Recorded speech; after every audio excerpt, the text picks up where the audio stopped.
Start chapter 6. Okay, chapter 6 is about alkyl halides. And when we start a new family, now we had review of some general chemistry for chapter 1 and 2 with the functional group. Then chapter 3, we basically 3 and 4, they were about alkane. The saturated hydrocarbon alkane, we learned about their hybridization, we learned about nomenclature, we learned about how to prepare, but those are the basic compounds for the some of the chemical reactions of the alkanes. And we learned about the first set of the reactions for alkanes, or major reactions, which is the free radical chain reactions to prepare alkyl halide. Now, starting a new chapter, which is alkyl halide. Again, we want to know about the structures, what makes the compound to be named as alkyl halide, and then we are going to learn about a nomenclature of alkyl halides. So if you kind of list these different aspects of or different competencies for each family, is going to make it easier for you to study, especially for final exam. So for alkyl halides, we learn about the structures or what makes the compound to be classified as alkyl halide. We are going to learn about how to name, or what is nomenclature for alkyl halides. We learn about physical properties. So physical property, which depends on the intermolecular forces. Then we learn about how to prepare these compounds. What are the different methods to prepare alkyl halides? Then we learn about chemical reactions of alkyl halides. All of that is covered in chapter 6 for alkyl halides. For alkane, we had 2 chapters, 3 and 4. But we already learned basic naming or rules for IUPAC. So when it comes to other families, it's just one additional rule, and it's not going to take too long for us to learn and discuss about naming or nomenclature for the new family, as long as you keep going back and reviewing all IUPAC rules, making sure that you understand how to name branches and how to find the main carbon chain. And then for other families, you just take the priorities or consider the priority in the functional group. So what makes a compound to be alkyl halide? An alkyl halide is a group, or is the compound that contains carbon attached to one of the groups from periodic table, group 7 of periodic table. So if you have bromine attached to carbon, or if you have iodine attached to carbon, or chlorine attached to carbon, then you have alkyl halide. Is going to be, if you want to name your compound as alkyl halide, then or halides, then there should be no other functional group. Other functional groups, like if you had alcohol, you wouldn't name your compound alkyl halide. You would say your compound is alcohol, and chlorine is one of the branches on the alcohol, or if it's aldehyde or ketone. So it doesn't, the halide does not have a high priority. But if that's the only branch or only indication that you have in molecule that is not a hydrocarbon, then you would say is the halide.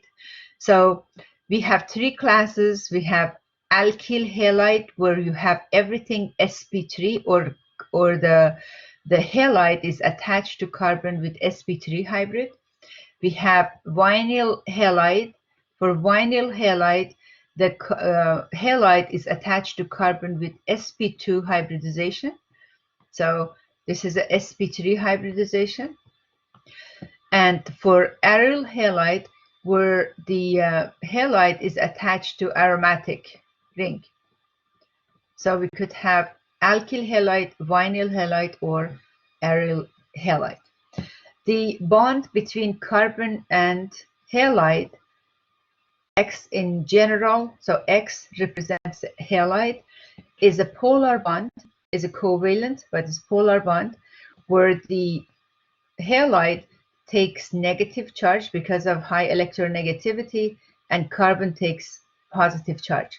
So because carbon has positive charge, now it can be a hot spot in the molecule. So if you bring like a nucleophile, it can attack this carbon. Nucleophile is something that likes likes positive charge. So if carbon carries a positive charge, it can't react with a nucleophile. So nucleophile can form bond with the carbon that carries the positive charge. And one of the cases, or one of the family of the organic molecules that carbon has a slightly positive charge, is alkyl halide. When there is a cleavage between carbon and halide, this cleavage is going to be heterolytic cleavage. What does it mean? It means that if chlorine leaves this molecule, is going to take pair of shared electrons with the negative charge, so it would leave as a chloride ion. So the shared electrons, it's going to be transferred to chlorine as chlorine is leaving, because chlorine has much higher electronegativity compared to the to carbon. Now, and that's how we get the alkyl halide. The second competency for the chapter was like nomenclature of the alkyl halide. For nomenclature, for alkane, we looked for the longest carbon chain. Now we have functional group, the functional group of the halide in the molecule. So even though you have functional group as a halide, you're still looking for the longest carbon chain. And we learned that in other chapters, like if you have OH as a functional group, you don't disregard the functional group.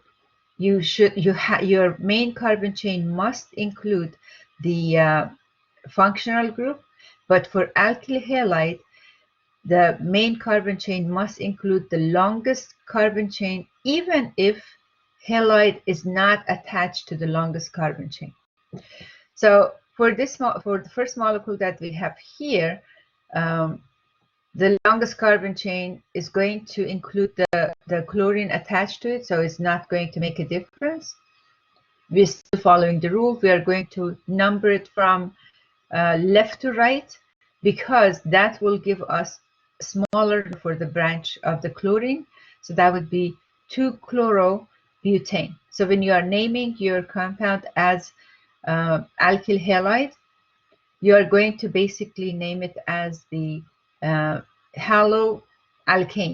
Haloalkane, like a chloroalkane, bromoalkane, but you have to give branch the location for the branch to what carbon and how that halide is attached to the main carbon chain. So for this compound here, this is just a review, and then I will put like more example on the next slide.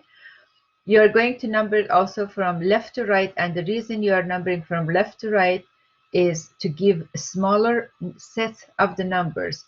In this case, you are getting branch and carbon number 2 if you number from left to right, and you are getting the branch number 6. But if you chose to go from right to left, 1, 2, 3, 4, 5, 6, 7, 8, 9, then the branches would have been on carbon number 4 and carbon number 8. Instead of 6 and 2, you would have 4 and 8. So priority goes to from the side that is, it gives you lowest set of numbers. And then when you are naming your compound, you are going to, when you are writing the name, you are going to follow the alphabetic order. Bromo comes before the methyl group, and that's why you get the 6 bromo and 2 methyl. But as long as you have the numbering as the first step to give lowest number set to the branches. this is the case that I said, even if halide is not part of the main carbon chain, you still would go with the longest carbon chain, disregarding of if the halide is going to be part of it or not, which is kind of different from other families of the organic molecule. So if you go straight, you get 1 carbon. If you go up, you would get less carbon, 1, 2, 3, 4, 5, 6 carbon. So you have to go straight with the longest carbon. Now, this is kind of a complex branch. So you have to name your branch as a alkane already. So if this was standing alone, you had fluorine attached to ethyl group, so it would have been like fluoroethane. But since it counts as a branch, it's called fluoroethyl. So fluoroethyl, the fluorine is attached to carbon number. So if you look at the branch, so main branch is this longest carbon chain with the 7 carbon. On carbon number 4, you have the attachment of the ethyl group. When you are counting the branch in a branch, so this fluorine is attached to basically carbon number 2. You cannot count this as the branch 1 and then that 2. You cannot say 1 fluoro, or you cannot say fluoroethane, because the carbon, the branch is attached to the main carbon chain, and the first carbon that is attached to the main carbon chain counts as carbon 1. So you have your carbon 1 here and 2. So it would be 2 fluoroethane, but since this branch would be 2 fluoroethyl. So you have your branch name 2 fluoroethyl, which is attached to carbon number 4. So it would be 4, and then in parentheses 2 fluoroethyl, and the longest carbon chain is heptane. The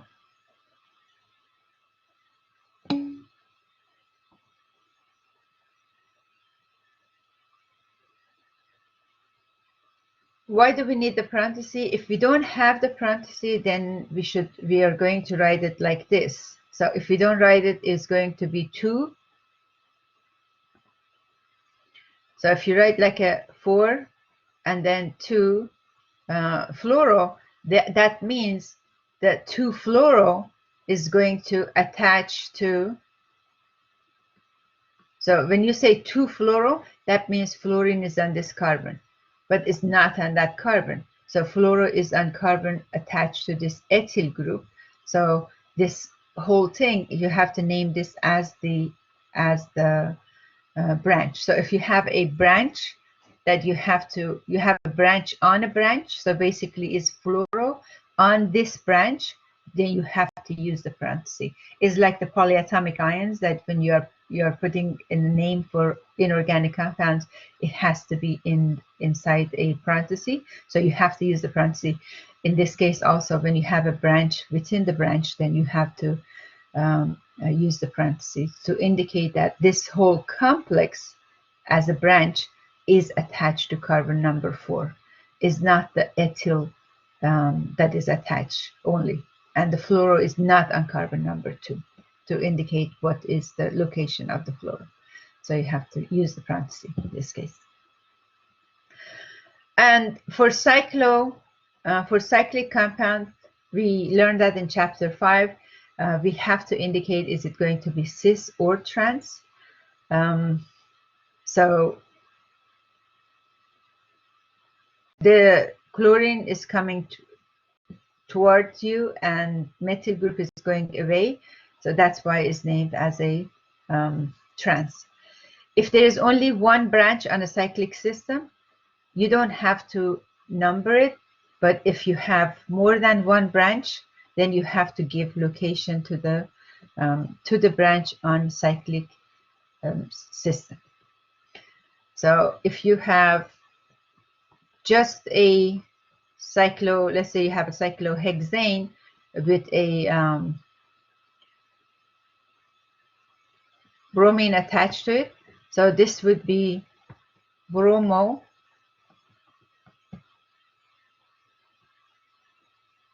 cyclohexane. But if you add a methyl group, they have to change the name. So if you add a methyl group to it,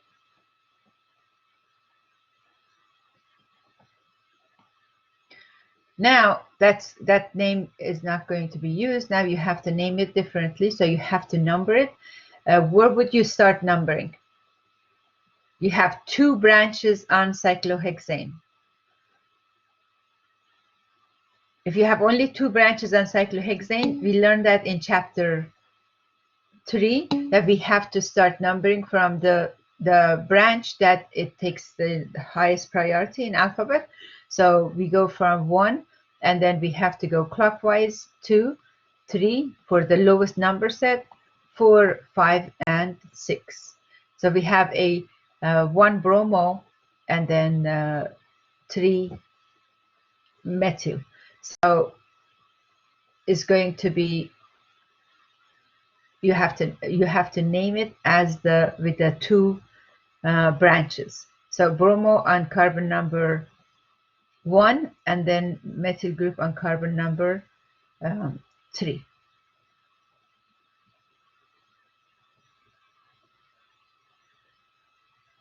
Okay. And then other examples.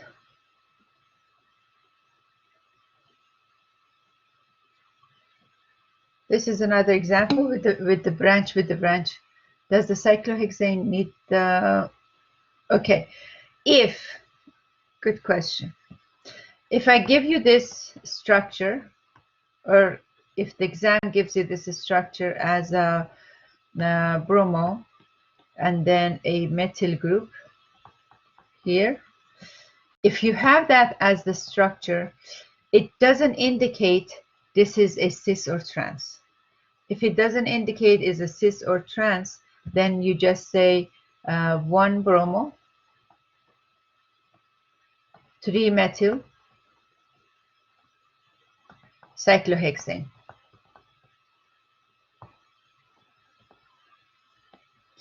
But if it gives you a structure that looks like this, with the dashes used for bromine going away from the plane of the cyclohexane, and then you get this solid wedges here, now we know that this is a trans. Then if it's indicated, then you have to, if the perspective, now we know the structure is, it has a unique name. So if the perspective structure is given to you, that means it indicates what's going away, what's coming toward you, or wedges and dashes are used in the molecule, then you are forced to say this is a trans. If they just give you all of the bonds in the same level using dash line, you don't have enough information to find out if this one is a cis or trans. So whenever you see, good question, whenever you see this perspective structure, then you have to say if it's cis or trans. Good question. Common name, which is good only for small molecules of alkyl halides, the molecule is named as alkyl halide, actually.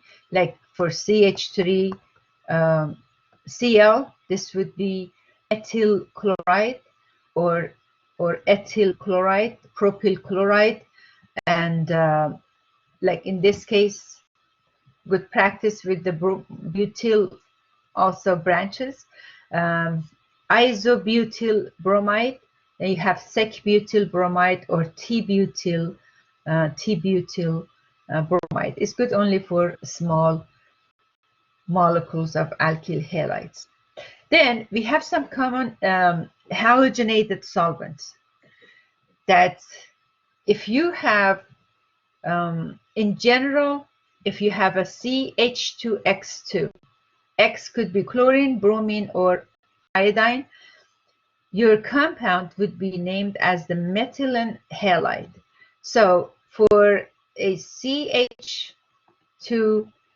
Cl2, we have methylene chloride. What would be CH2 Br2? So in general, when you have like methylene halide for CH2 Br2 is going to be methylene bromide. Very good. Bromide. For CH2 I2 is going to be methylene iodide.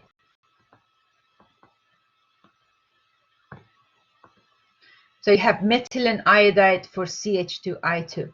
CH2F2 is going to be methylene fluoride. Now, if you have CH3 Cl, this is a methyl chloride. CH3Br would be methyl bromide, and CH3I would be methyl iodide. Now, with the 3 chlorine, so if you have CHCl3 as a solvent, it's called the chloroform. Then you have CHBr3 with the bromoform. And with the CHI3 is going to be iodoform. So you learn like one chloroform, like a methyl chloride, then methylene chloride, then chloroform, and carbon tetrachloride, and you expand that to all halides, iodoform. Okay. And then if it's 4, it's going to be carbon tetrachloride, and then this is going to be carbon tetra bromide.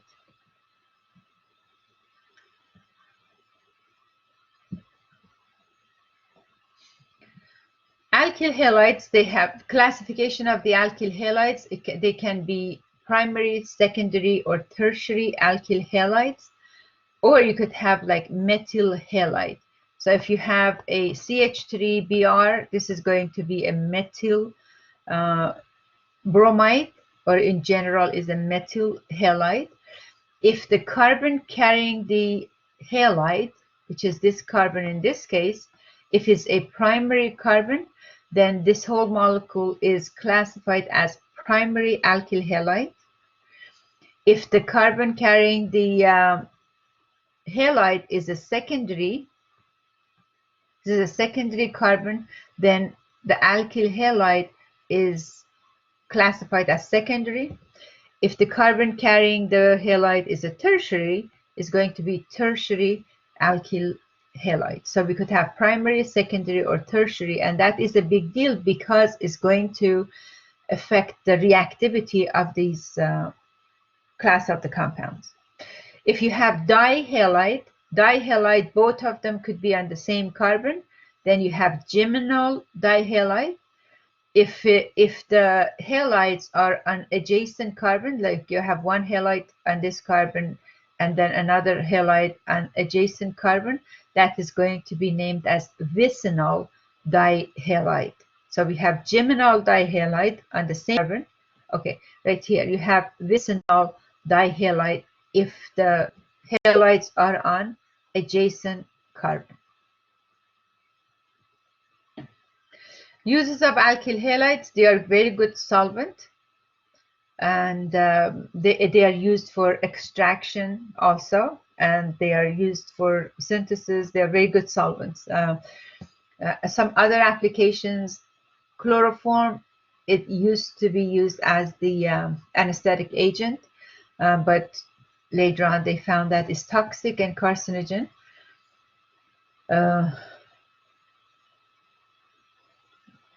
Freons, That is also mixture of the alkyl halides. Halides can be used as pesticides, and now they know that it's not safe for people, so they are not they're not using DDT unless it's somewhere that is not controlled, but it's toxic. But the problem with the halide is that it's not going to be destroyed by bacteria. So it's going to stay in the soil, and it can come back to people. That's why they're trying to use it less, but I don't think that people who depends on who's thinking of what. So the usage of it is not stopped, but is lessened now at least. So that's the structure for DDT, but so many halogens in one molecule that you have.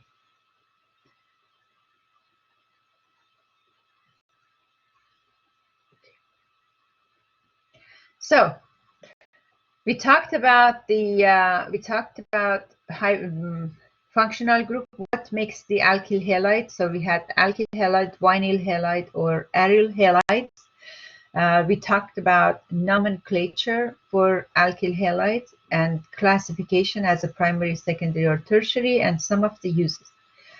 The next competency, and I emphasize on the competency because you're going to learn about few other families, and if you learn like classify it as a class with the classification, and you classify your information, is going to be much easier. So next would be physical properties. Physical property for this compound, it's going to be affected by the intermolecular forces. Intermolecular forces for alkyl halide is dipole-dipole, because for alkane we had only London dispersion. With the London dispersion, they are weak intermolecular forces, so melting point, boiling point was very low. For alkyl halides, they are, as I said, they have polar bond. With the polar bond, negative charge on the halide, positive, slight negative. This sign just partial means partial positive, because we only have solid charges for ionic compound. If it's a metal, non-metal, you have the salt of organic molecule, you could have the charges. Otherwise, it's partially negative, partially positive for the C halide bond. The D here is for dipole moment. So for CCl, we have 1.56. These numbers are not too far off. They are not significantly different from one another. So if you have alkyl halide, the polarity is going to be almost the same, like for CCl and CF. How do they calculate the polarity? The polarity is mu, charge separation, basically is the difference in electronegativity between the two atoms, like difference between electronegativity of C and Cl, times distance. Okay. Why do we get very similar number for chlorine and fluorine? Because you have higher electronegativity for fluorine, this value is higher. For chlorine, this is higher. And then you have lower electronegativity, much lower electronegativity for iodine compared to fluorine, so the dipole moment is slightly lower. So dipole moment is an indication of how polar the bond is. It depends on two factors: the distance between the two bonds and the difference in electronegativity. But for the molecule, that's different because it depends on overall. So it depends on the geometry of the molecule. You must have the loosest structure before you indicate if you have your whole molecule is polar or not. Like in this case, if you have the polarity going toward oxygen on the right side or oxygen on the left side, equal charge separation, so it's going to force the electrons to be distributed evenly, so your whole molecule is going to be nonpolar. This mu, it counts the formula for mu, delta times T, it counts for polarity of single bond, is not for the whole molecule. Boiling point for compounds. Boiling point for alkyl halide is going to be higher than boiling point for alkane, definitely. And two factors. One is the mass. The other one is the dipole-dipole interaction, which is stronger than the van der Waals forces or London dispersions that we had for alkane only. Shape of the molecule is going to also affect. Shape of the molecule is going to affect the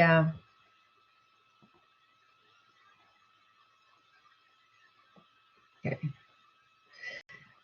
This molecule here, if you have T-butyl bromide, so for T-butyl bromide is more of a round shape.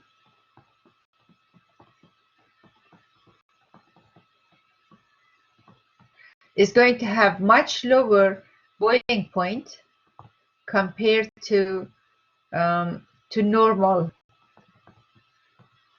butyl or N-butyl.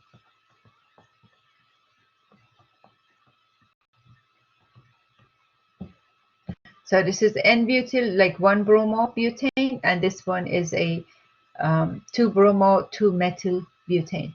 The shape of this molecule, the shape of that molecule is actually there's no branch on it. If you open this, basically you are going to connect 3 CH2 to the CH3 that you have, and then it's going to be Br. So for the spherical shape of this T-butyl bromide, boiling point is going to be much lower than the N-butyl bromide. So shape effects, because London dispersion or van der Waals forces, it depends on the shape and it depends on the mass. These two compounds, they have same mass, but the shape is different. Polarity effects. So if you're comparing butyl bromide compared to butane, obviously butane is going to have much lower boiling point compared to the butyl bromide. Okay. So hybridization, nomenclature, uses, physical property. Next is how to prepare alkyl halides. We learned in chapter 4 how to prepare alkyl halides, and the mechanism of the reaction was free radical chain reaction, where we had initiation, propagation, and the termination steps. The intermediate that was forming in free radical chain reaction was a free radical. Stability of the free radicals, tertiary was more stable than secondary, more stable than primary, more stable than methyl free radical. And we also learned about selectivity of bromination, and also higher percentage of the secondary versus primary for chlorination. So when we are synthesizing for this chlorination here, for monochlorination, you only get one product. So it's a good method for the lab synthesis. Like you get only one product. And then for this compound here, there's only one possible product, because this is bromination is highly selective, and you get T-butyl bromide. But when there is a chance of getting like 40%, 60% like chlorination, is not a good method for the lab synthesis anyway. So we learned about this selectivity, and the reason bromination is selective, because secondary Free radical here is more stable than the primary free radical that we are here. And specifically for bromination, it was an endothermic reaction, so it was a lot more selective.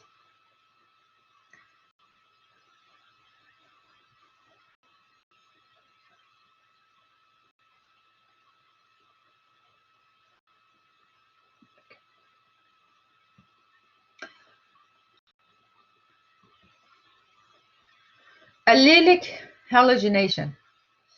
What is allelic halogenation? In allelic halogenation, you have carbon-carbon double bond, and then free radical is attached directly to a carbon-carbon double bond. So we have this free radical as allelic free radical. Allelic free radical is very stable. What makes the allelic free radical more stable is formation of resonance. So basically, the pi bond and the free radical, they are going to switch places. So the pi bond is going to be shared between the other two carbons, and we have these free radical being shared between carbon 1 from the right side and the carbon 3 from the right side. So they're going to share. We have two resonances. Presence of the resonance is going to stabilize the free radical or any intermediate, and we talked about the more stable intermediate is going to yield major product. The more stable is the intermediate, your reaction is going to be faster, and because of the stability of the allelic free radical, then allelic halogenation is going to take less time than or less energy than if you have like a secondary free radical. So what is comparing based on these two numbers that you have here? What's actually being compared, how much energy is required to remove hydrogen from secondary carbon? This is a secondary carbon, compared to removing hydrogen from allelic position. So this one is the allelic carbon. Why is it carbon? Because it's attached directly to carbon-carbon double bond. How much energy is needed here?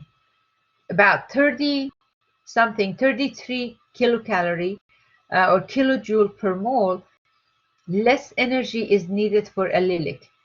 Less energy needed. Remember the energy diagram, and in the rate determining step, the lower the activation energy, the faster that reaction is going to be.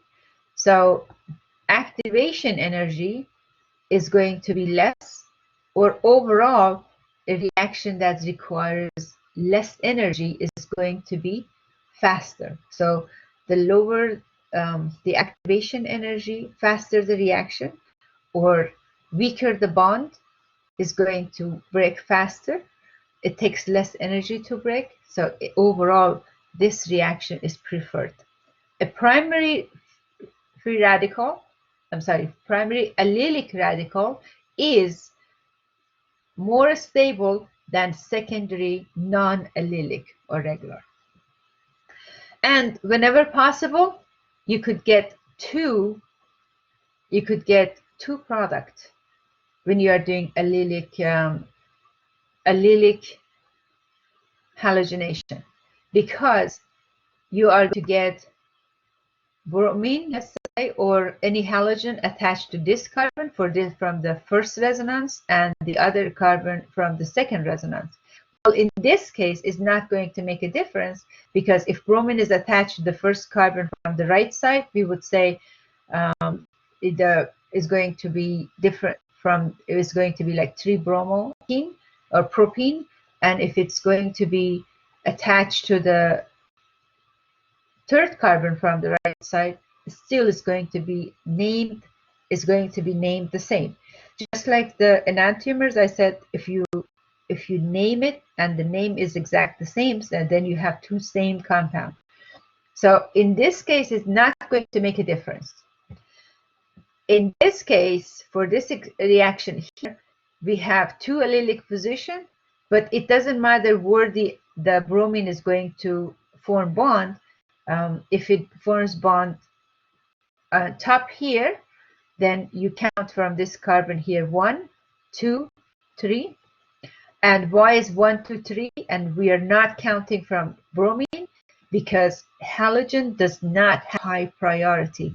Any functional group that you get has high priority compared to functional group of the alkene, alkyl halide. So here we have CC double bond has higher priority. So we have to give priority to the double bond. And double bond, whenever you see in a cyclic system, is going to be always between carbon 1 and 2, if it's just one double bond. So if it's 1 and 2, then this is going to be, bromine would be on position 3. Now, if the bromine goes down here to this position, then you have to number it oppositely. So you have to say, if the bromine is on this position, then you have to say 1, 2, and then 3. It's going to be named the same. So you get only one product when you have no other branches. But if you have other branches, then you could get multiple multiple products. So if it's not symmetrical, if your molecule is not symmetrical, you could get multiple products. I think I have an example in the next slide where you're getting multiple products. These products are the same, so same.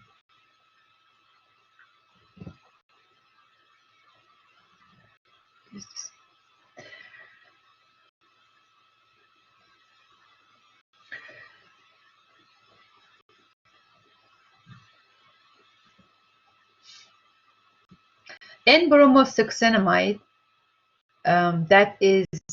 this is the structure for N-bromosuccinimide, is known as NBS. So you need to know at least the NBS, or remember the structure for this, and the function for NBS. NBS with Acl is going to provide Br2, and when it's used for reactions of bromination. And we learned in chapter 4 that reagent for bromination was Br2 and heat or light. Well, when we are doing bromination for allelic position or benzylic position, because allelic free radical is very fast, is very stable, so the reaction is very, we have to control the reaction, and in order to control the reaction, we are going to lower the concentration of the Br. Now, if you, in a chemical reaction, if you lower the concentration of the Br like significantly, then your reaction is going to be slow, especially if that appears in the rate determining step or transition state for the rate determining step of the reaction. But what this N-bromosuccinimide does, or NBS does, it generates Br2 gradually. So at any given time, you have low concentration of Br, but you have the reaction has the ability to produce more Br.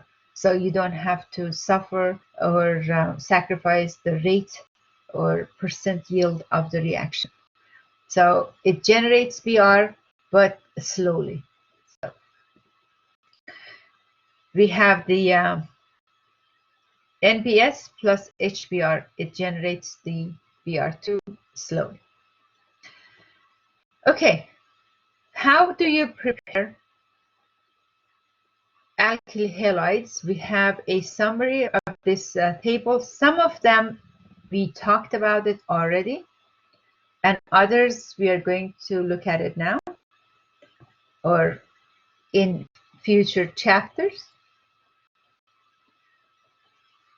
One of the most popular was the free radical chain reaction.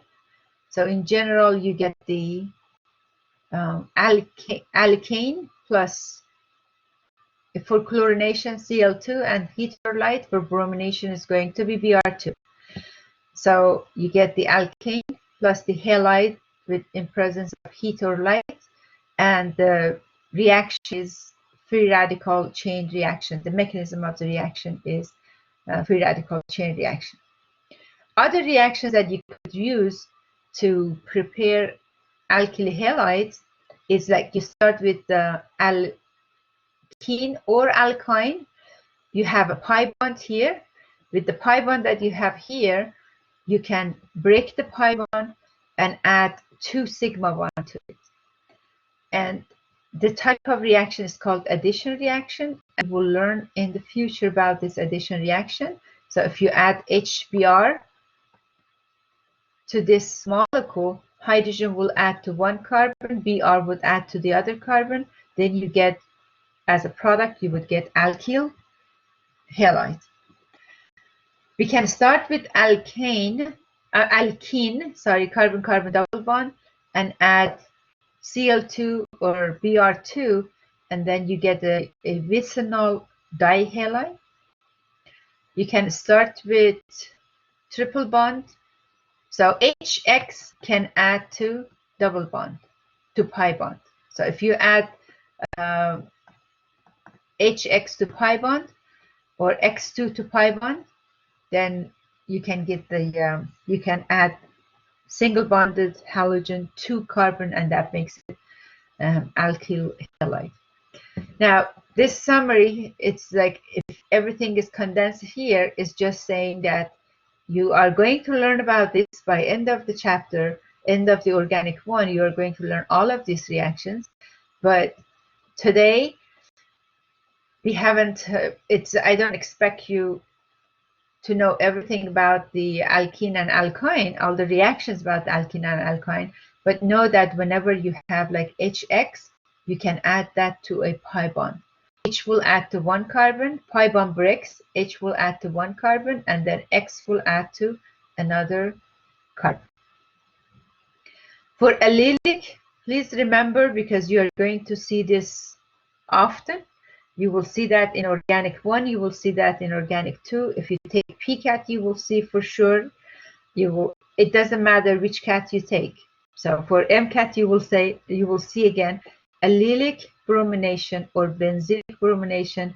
It requires gradual formation of the Br2 in the reaction mixture, so you would use NBS. Do you have any questions so far?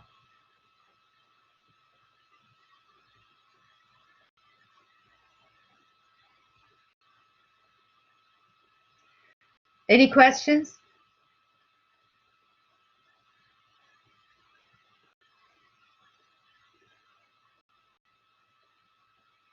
No? Okay.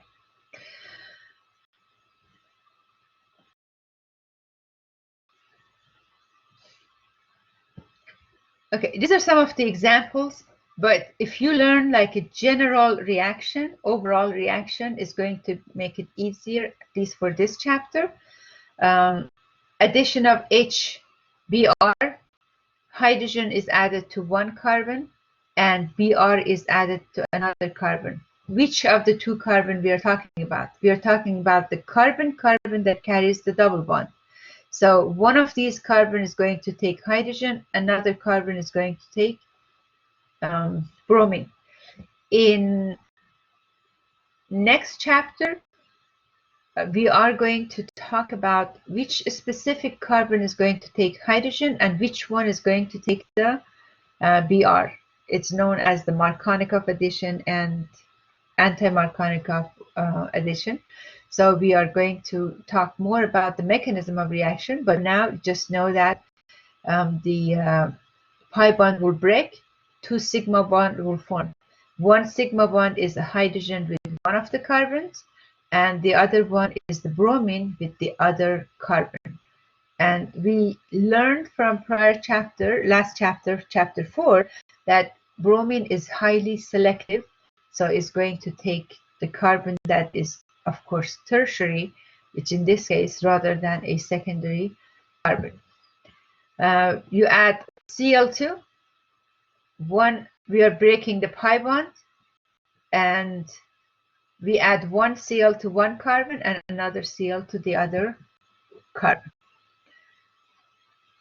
With the alkyne triple bond, you have two pi bonds, so both pi bonds can break, and HBr add to one by breaking one pi bond, so one H, one Br, and the second pi bond also the same.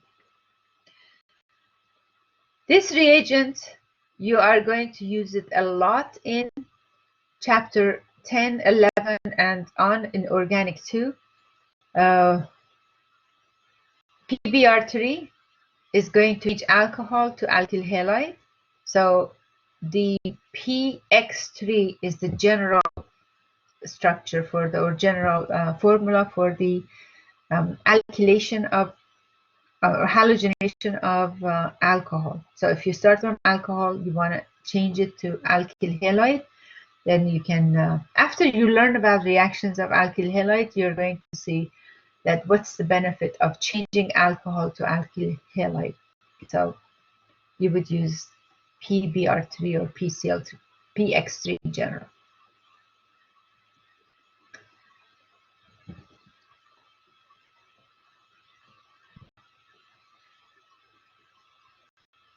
Okay. So you can get the substitution reaction. If you have alkyl halide, you can substitute with another halide. That is the, this is again allelic, but that's substitution. You start with the alkyl halide, you add another halide to it. Substitution. We learn about substitution reaction in this chapter. Any questions?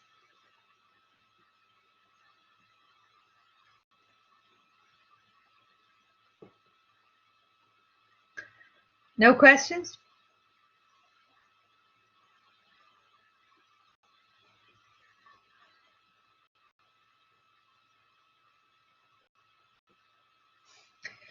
Okay. Can you tell me what has been covered, which competencies have been covered so far?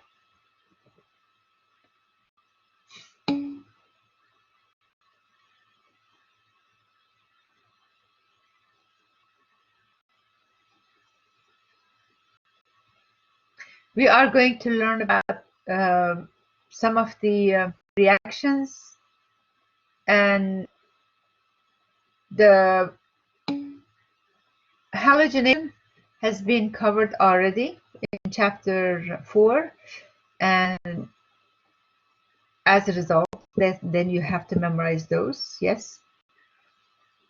Okay, I had one response about what has been covered so far. Properties, which is like physical prop, like boiling point. I didn't talk about density, but how do you think density is going to be affected for alkyl halide? When we're talking about density for methylene chloride, is a small molecule, but it has too heavy chloride on it, so obviously it's going to be much higher density for the alkyl halide. So methylene chloride has a density of 0.37, which is much heavier than water because of the chlorines in the 2 chlorines per molecule. We learned about preparation of alkyl halide. A major reaction that is not a review, is the free radical chain reaction. So free radical chain reaction responsible for it. Allelic bromination or allelic halogenation, we talked about. Yes, you will be responsible for it. So you know that you are using NBS for allelic bromination, because allelic free radical is very stable, so it's a major reaction. The other type of reaction was just the addition reaction. So you need to know the general form of it. A pi bond is going to break, and then you would get 2 sigma bond. So if you have a pi bond, you can break it with HX. If you break it with the, let's just use the HBr, hydrogen would go to one carbon and bromine would go to the other carbon, and the pi bond will break. As a result, you're going to have Br attached to one of the carbons.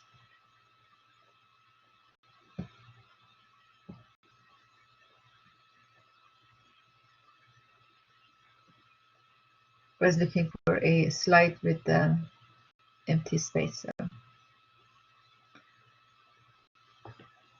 Okay, so if you have a carbon-carbon double bond and you add HBr,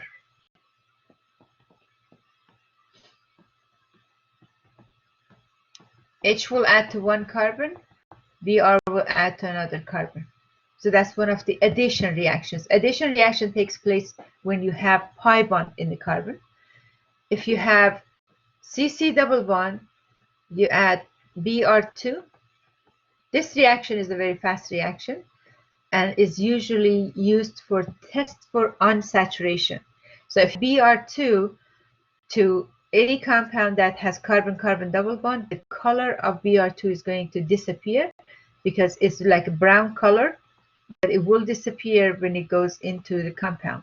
So when it changes from bromine to bromide or bromo, it would loses the color. So it's a good test for unsaturation, or is there any pi bond in there. So that's one reaction for addition. This is a second reaction for addition reactions. So when you say addition reaction, you are breaking pi bond, you are not removing hydrogen. But when you say like substitution reaction, when we did like halogenation, halogenation actually removes one hydrogen and place in a halogen in replacement of that hydrogen. So that's the difference between addition reaction and then when we say like substitution reaction is a different two type of reactions, just like combination that you have in general chemistry and single replacement or double replacement type reactions. So these are addition reaction. This is not like substitution reaction. You are not removing hydrogen to put bromine. You're just adding bromine. Or in this case, you're adding hydrogen and you're adding bromine. So another reaction that you learned was the allelic bromination. So for allelic bromination, you would use NBS. And the bromine is going to be in the allelic position. So this is the allelic position. And is very selective. It's going to be allelic bromination. Yes, normally is used with the HBr. So with the Br is going to, HBr would produce the Br2. So this is basically producing Br2 on the spot in the reaction mixture.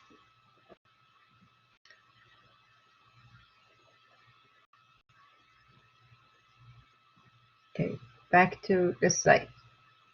Now, we learned about properties, hybridization, physical properties, dipole-dipole interactions, and the mass increase, which increases the boiling point compared to alkane. And we learned about naming alkyl halides. We learned about preparation of alkyl halides. Some of the reactions which you will be responsible, the ones that I put it on the slide, plus the free radical halogenation from chapter 4, and some other reactions we will learn later also. So you don't have to memorize everything, but the ones that I put it out on that slide for you. Next would be reactions of alkyl halide. Let's say you have alkyl halide. What can you do with alkyl halide? Two general types of reactions. So one is if you start with the alkyl halide and you substitute the halide with new incoming group. And that is the reaction is called substitution reaction. The other type of reactions that we have for alkyl halide in general is called elimination reaction. What's happening in elimination? Just like decomposition reaction in general chemistry, what happens in decomposition reaction? Your one compound or one molecule is going to give off two pieces, right? At least like two pieces. Like if H2 CO3 is decomposed, it will give you H2O plus CO2. So it will decompose to two different molecules. When you're talking about elimination reaction, you are removing water, you are removing H2HX, you are removing a small piece of the molecule, you are eliminating piece of the molecule. As a result of elimination, you are going to get a pi bond. So you start with alkyl halide, you end up with alkene. That's E functional group, alkene. And then for substitution reaction, it depends on what you are going to substitute with. What we can talk about that, what should be the nature of this incoming group? So the X, we call it as a leaving group because it's going to leave the molecule. This Y group that is coming in, it must have negative charge. It must have pair of unshared electron, but in general, it must be rich in electron. It must have high electron density. And if it does have high electron density, it's going to like the C with the negative charge. I'm sorry, C with the positive charge. So alkyl halide, it has alkyl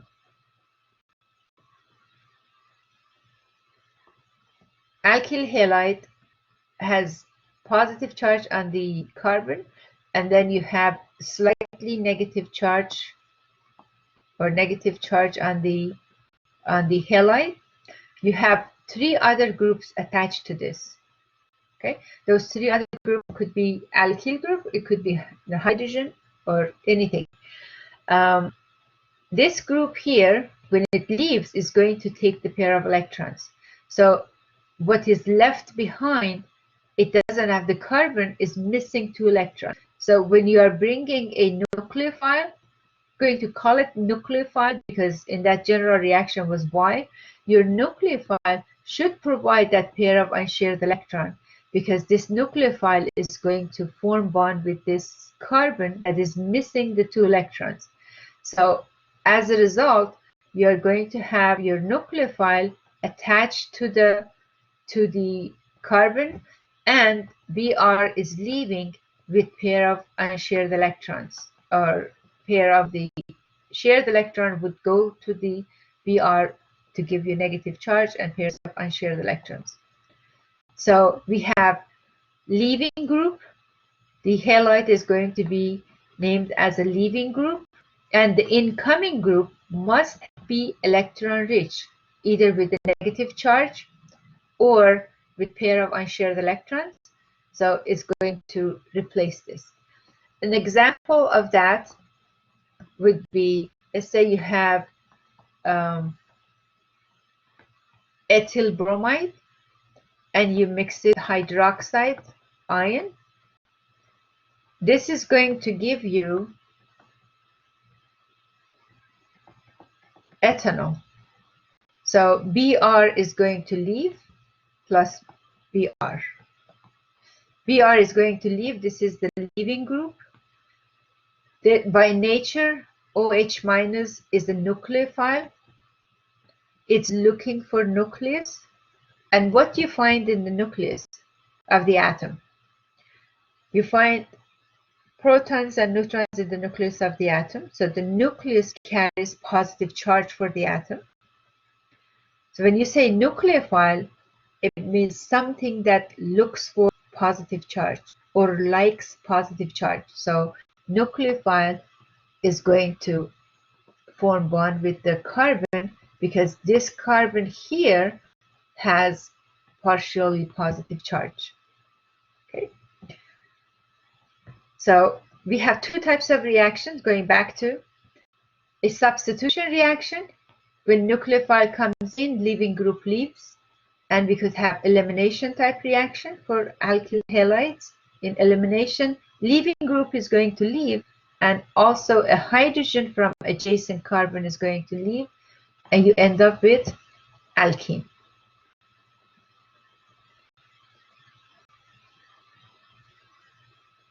The leaving group is electron withdrawing group, so it's going to leave with the pair with the shared electrons on it.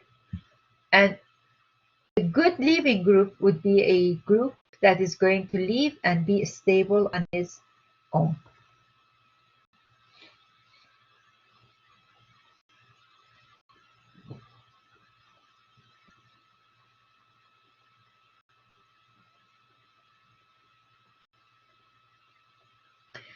Alkyl halides, reactions of the alkyl halides, you could have the alkyl fluoride or chloride or bromide, because it's a polar bond. Heterolytic cleavage would take place, leaving group would leave, and then we get the new forming. So basically, we talked about this already. So substitution product. The nucleophile is going to replace the leaving group, and you get your substitution product.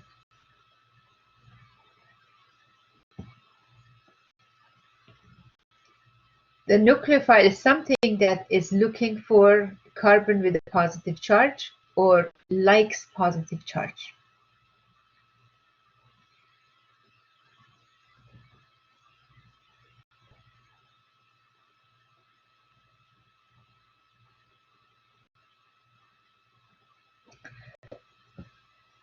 SN2 reaction. What is SN2 reaction? SN2 reaction is a reaction that is S stands for substitution, N stands for nucleophilic, and 2 stands for bimolecular. What does 2 means or bimolecular means? It means that in rate or the rate of the reaction, it depends on your alkyl halide. In a reaction that you have the alkyl halide Rx plus the nucleophile, that gives the R nucleophile plus the X minus. These are two reactants. How do you write the rate law? General rate law. That's a 1046. Rate law, general rate law equals rate equals K, that's the rate constant, concentration of the first reactant, concentration of the second reactant, so nucleophile. The order for the reaction is going to be general or overall order is A plus B. Order with respect to first reactant is A. Order with respect to second reactant is B. When you say SN2 reaction, that means in rate law, for this type of reaction, you have 2 compounds being involved. So the rate of this reaction, it depends on concentration of alkyl halide, and it depends on concentration of the nucleophile. So both of these is going to affect the rate of reaction.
I am sorry. Can you hear me now? Thank you. I wish that, okay. You should hear me now. Do you hear me now? Okay, perfect. I'm sorry. It wasn't supposed to be. Okay. So what is happening? I guess I have to go back to the rate determining steps that depends on both of the alkyl halide and the nucleophile. And when they did experimentation, they found the rate of these reactions is much higher for methyl halide. It's impossible for tertiary. Primary is faster than secondary. That's the primary, secondary, and this is tertiary.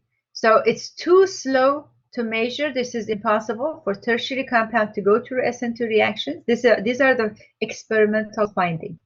They found that methyl halide is the fastest and primary is faster than secondary. So this must come from the fact that reaction of SN2, it's happening in one step, and the rate determining step is involving nucleophile coming in and leaving group leaving at the same time. So if you have bulky groups, it's not same as chlorination, because for chlorination you have the free radical chain reaction, you have intermediate. In this case, you don't have intermediate, you have transition state. What is happening in transition state is that one bond is at the same time that one bond is forming, another one is breaking. So this transition state for SN2 reaction, it looks like what I have here. Nucleophile is coming in and leaving group is leaving. We saw in this table that primary is much faster than secondary. Methyl halide is the fastest. So one of the conclusions for that, to explain why that happens, is that if you have groups attached to the methyl, to this carbon, other than hydrogen, is going to make it hard for nucleophile to come in. This is like explanation why methyl is faster than primary, primary is faster than secondary. So then they came up with this transition state based on the energy of the reactants and product based on the energy diagram, says that in the transition state, nucleophile still is attached at the same time, leaving group has not left completely. It's almost breaking, almost forming. This is the case that it can explain rate of the reaction to involve both alkyl halide and the nucleophile, and it can also explain why methyl is faster than tertiary, and tertiary is impossible. Because if you have too many groups, like three alkyl group attached here, it doesn't give enough space for this nucleophile to come in. Is basically hindered. So nucleophile cannot come in to attack this carbon in order for bromine to leave. Less hindered, the carbon carrying the halide is, faster the reaction. So we have this trend here for SN2 reaction. For any reaction that will go through SN2, methyl halide would be the fastest, then primary, then secondary, then tertiary. And tertiary is impossible for SN2 reaction. It doesn't happen. So We are studying the mechanism for this reaction. We're trying to find the mechanism reaction. We have some evidences that proves the mechanism, and then when we have the mechanism, it's going to explain more about how the product is forming. We get only one product from this reaction, and that is, you see the position of the OH on the left side now, Br was on the right side. What do you think of the configuration? If configuration for this molecule as a reactant was S, what would be the configuration for the product?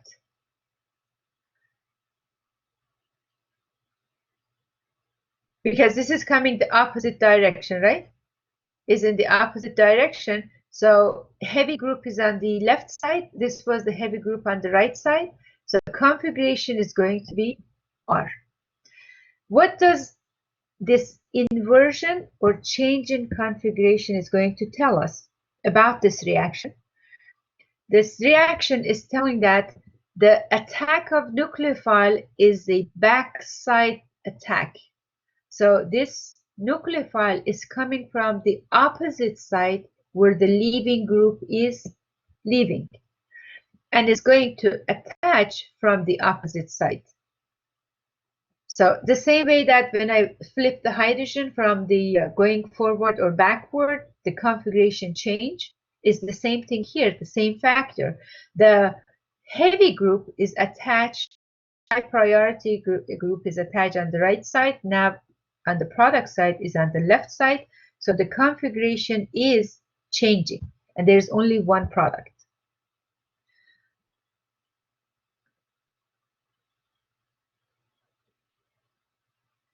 Okay. This energy diagram explains the transition state. What is happening in transition state? What's happening? Nucleophile is forming bond, leaving group is leaving, but both of them are still attached to the carbon, not completely separated, no complete or bond, final bond. Carbon is going through a lot of stress here. What makes carbon very stressful at this point for this complex is the number of bonds that is attached to carbon. Carbon cannot have more than 4 bonds. In this transition state, carbon is going through stress of having to deal with 5 bonds, and it makes it highest energy, and that is the transition state. Comparing diagram A with B, if you have a methyl, this is a methyl halide, and this one is a secondary halide. If it's a methyl halide, the activation energy is smaller. That means the reaction is faster compared to a secondary. And that can be explained by the fact that since nucleophile comes in while this leaving group still there, and nucleophile is attacking its groups or the carbon that is attached to this group, the smaller these groups are, there is more space and easier action for this nucleophile.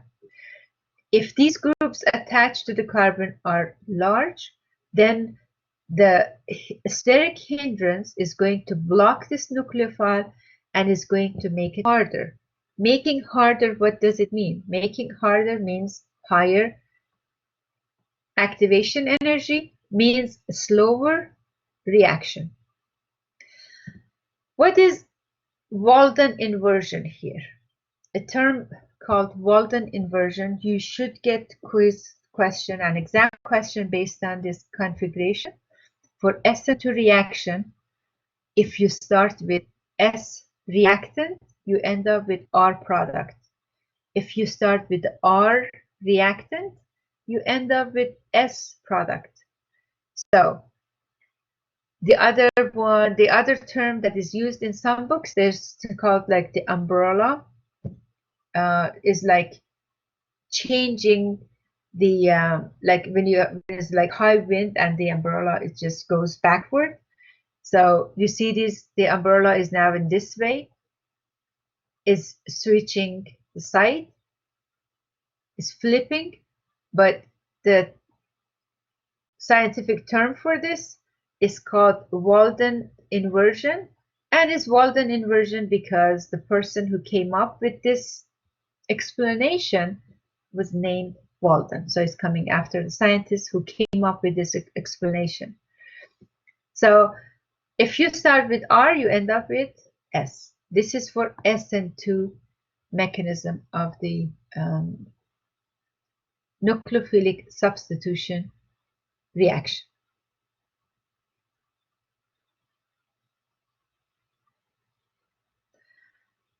What are the factors that affects the rate of the reaction or SN2 reaction? We already studied one factor, right? One factor was that methyl is faster than primary, faster than secondary, much faster than tertiary. Bulkiness of the compound. Yes, we already studied that factor. The less bulky is the carbon, the alkyl halide, and we specifically look at the carbon that carries the halogen, the faster the reaction. Other factors that could affect is the nature of the leaving group. The better the leaving group is, the faster the reaction. Because for this reaction to happen, leaving group has to leave, nucleophile has to come and form bond. How would you know a leaving group is a good leaving group? Again, there are some examples that I have used in face-to-face classes that it makes sense. I'm going to have to use it again. Is like I'm going to use my own child as an example. Let's say I have a teenager with no job, no income, and one day decides that I'm going to leave the house. And then the parent, is upset, but what's going to happen? The child leaving, is something temporary, because the child at that age, 11, 12 years old, is just going through hormonal changes. It's like, I'm leaving, I'm leaving, and then leaves goes to bedroom and decides not to leave, or if leaves, he comes back. But if I have a 22-year-old son with a part-time job, with the student loan and all that, my son is a medical student now, and with the job, with income, maybe with a girlfriend, which he doesn't have one now. If he leaves, then he's going to leave. What's the chance for him to coming back? Probably slim. What is the difference? The difference is that if the teenage is going to leave, is not stable on his own, it cannot handle all the expenses and the safety, security, the house, and everything else. But if the leaving group is stable on its own, is going to leave better. So comparing leaving groups for these reactions here, the rate of look at the rate for the reaction here and tell me which one is the better leaving group, because everything else stays constant when we are looking at these reactions. Which one is the best leaving group?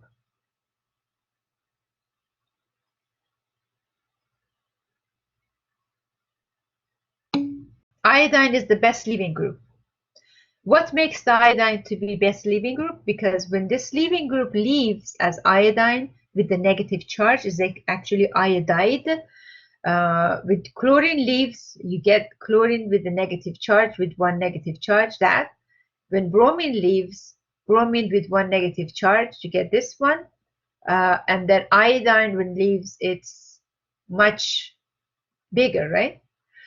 The size factor here it can help iodine to handle that negative charge on its own better. So iodine is more stable on its own because it can handle that negative charge easier. It's like handling expenses for life.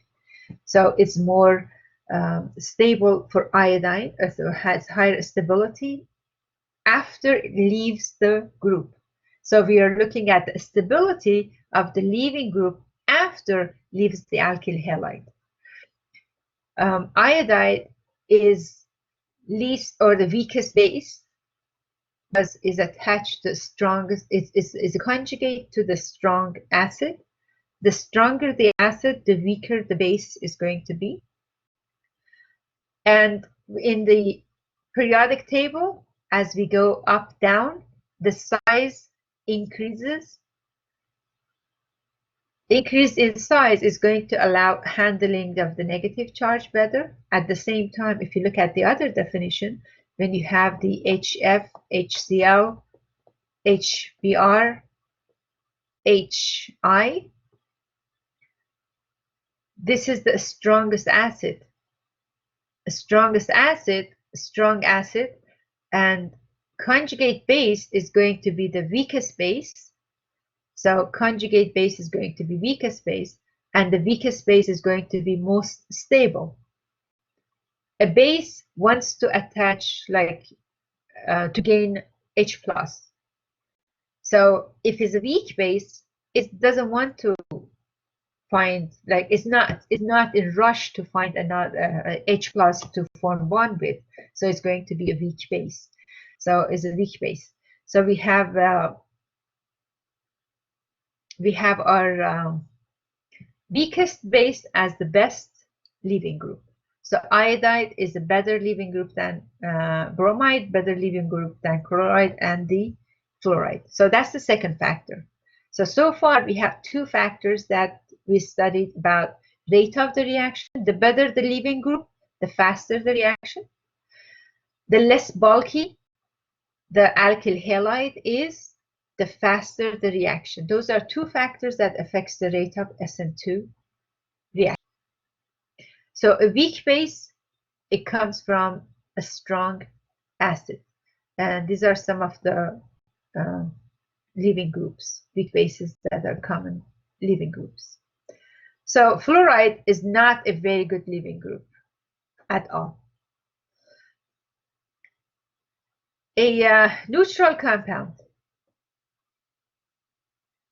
could act as a leaving group, but when it acts as a leaving, which is a good leaving group because it's stable on its own. So comparing OH minus and H2O, which one is the better leaving group?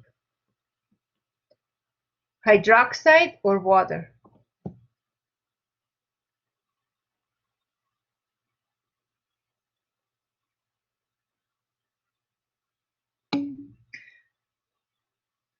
Which one is more stable?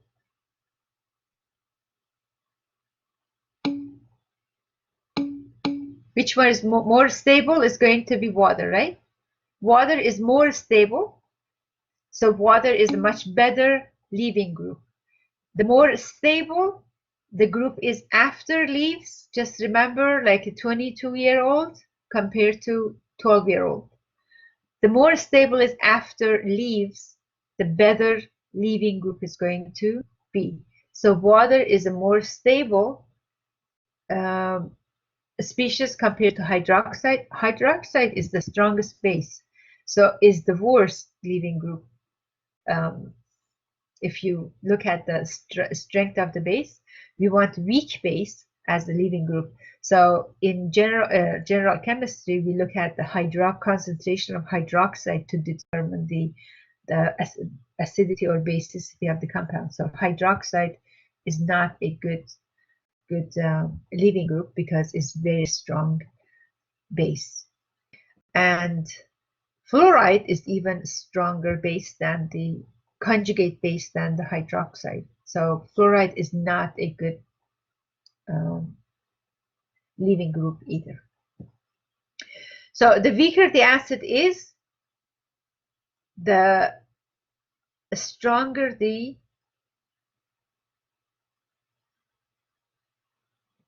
the weaker the acid is, the stronger the conjugate base is going to be. So this is very weak acid, is a weak acid, and the conjugate base is going to be the strongest base. So just keep that in mind. When acid changes to conjugate base, the stronger the acid is, the weaker the conjugate base is going to be.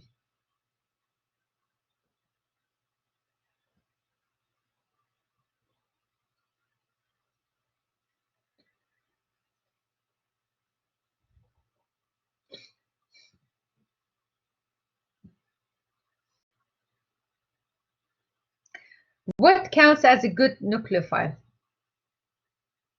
A good nucleophile, that's another factor. The stronger the nucleophile, the faster the reaction, right?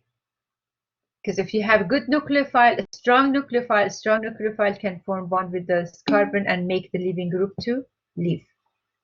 Is the attraction of the opposite charges, but your nucleophile must have a negative charge to attack, or must have pair of unshared electron to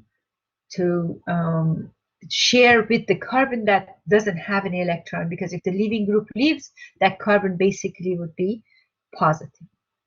Now, one of the factors that makes a nucleophile a good nucleophile also is the polarizability of that nucleophile. Like iodine compared to fluoride, iodide compared to fluoride. Which one is a better nucleophile? In order for iodine to form bond with the carbon, it has to get close, but it doesn't have to get too close because it's very large, so it's polarizable. So it can form bond or overlap with the p orbital from the carbon. But for fluoride to get here to carbon, it must get very close. So it makes the difference in the rate of the reaction. It's not the primary factor though. Primary factor is if it's methyl, if it's primary, secondary, or tertiary alkyl halide. That's the primary factor, because tertiary, regardless of how good is your nucleophile, is not go through SN2 reaction. If the leaving group is very good for tertiary, it's not going to go through SN2 reaction. So the primary factor comes first. Is the order of that? Is it primary, secondary, or tertiary alkyl halide? The other factors that we talked about, the nature of the leaving group and the nature of the nucleophile, these are secondary factors. The more polarizable is the nucleophile, the easier for it to share the electrons. Is going to share the electrons easier with this carbon, and the bond is going to form faster. Increased polarizability makes a stronger nucleophile, so just remember, but this is a secondary factor. The base is going to be weaker base, but is better for nucleophile because it can share the electrons with something else. So iodine is good nucleophile, at the same time is a good leaving group. So is a weak base, but at the same time, because of the high polarizability, it can share electrons easier.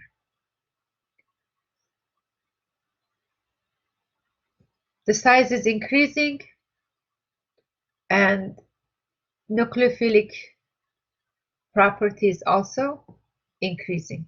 So iodine is going to be better nucleophile. The last part, or the last factor for SN2 reactions that is going to induce SN2 or favor SN2 is the effect of the solvent. What are the two classes of solvent we have to worry about? Solvents are protic solvent and aprotic solvent. We have aqueous solvent, and then we have alcohol. So we could have alcohol, or we could have water as the solvent, aqueous base or alcohol based solvent. We could have protic solvent, we could have aprotic solvent, we could have polar protic solvent, we could have polar aprotic solvent, or we could have non-polar aprotic solvent. Let me give you examples so it's not just the name. Let's say you have acetone. How would you classify acetone? Is this a protic solvent or aprotic solvent?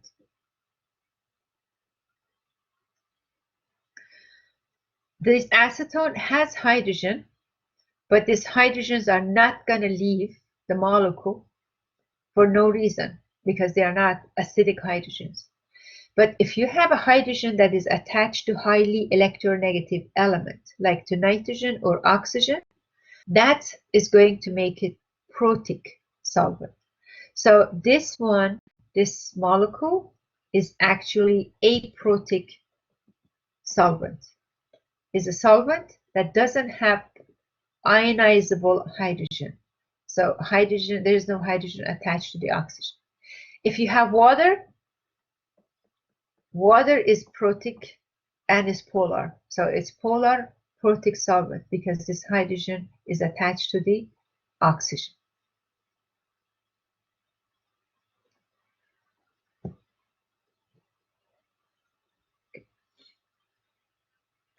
So molecules that they are what is favored for SN2 reactions? The protic solvent, the weaker the base, is better nucleophile because it's easily being desolvated. So this is the final statement that you could use. The ion dipole interaction is going to affect the rate of the reaction. So we want to have aprotic polar solvents are good for SN2.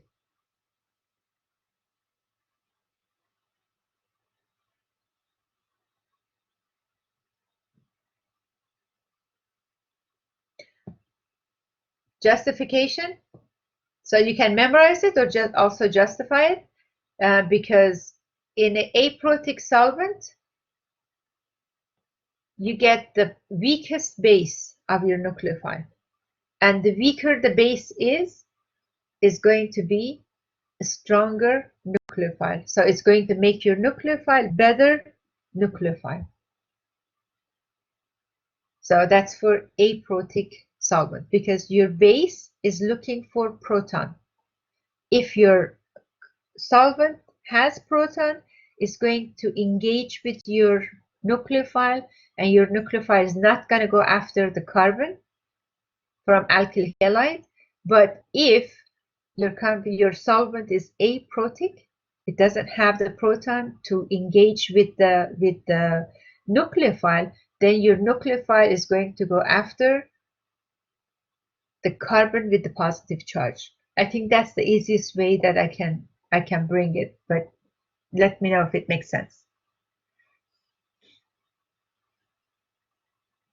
So if it's aprotic, that means there is no proton there.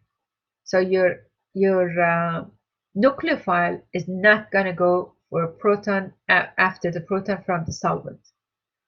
It's going to be now looking for plus charge, but that plus charge is coming from the carbon that is in the carbon from the alkyl halide.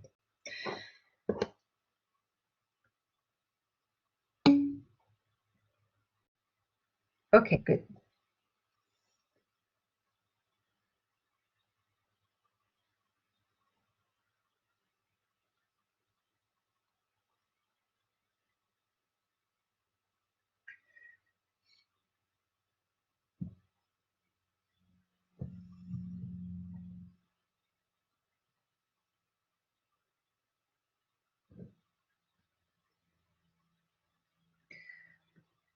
Okay, we are not going to. We're not done with SN2, so we're going to finish up SN2 reactions tomorrow. not tomorrow, sorry, on Monday. And we are going to start with SN1 reaction. Please study factors affecting the rate of the reaction for SN2 and SN1 very carefully, because after a while it's going to make sense to you. You can look up online for like some other explanation, examples that we are not using in class, but there are some justifications that is going to make it easier for you to remember it for a longer time. So why is important? Because then you can compare the two, and is the first and most important part of this organic one, is the first reaction that is talking about mechanism of the reaction, difference in the mechanism of reaction, and the factors that could affect the rate of the reaction. There is no other reaction that is explained in depth as much as SN1, SN2. And then we have E1, E2. Those are the elimination reaction. They are known as 4 mechanisms. Anyone who takes organic chemistry is going to remember this forever. But the entrance exams for any universities, like if you're going to graduate school, is going to use a lot of questions in their ACS. Like when I was looking at the ACS exam, because when I'm teaching at Nova University as well, they have to take ACS exam as the final. They have 10 questions from SN1, SN2 reactions at least, and that's not like proportion to the chapter, the number of chapters that is covered in the exam. So, any questions for me?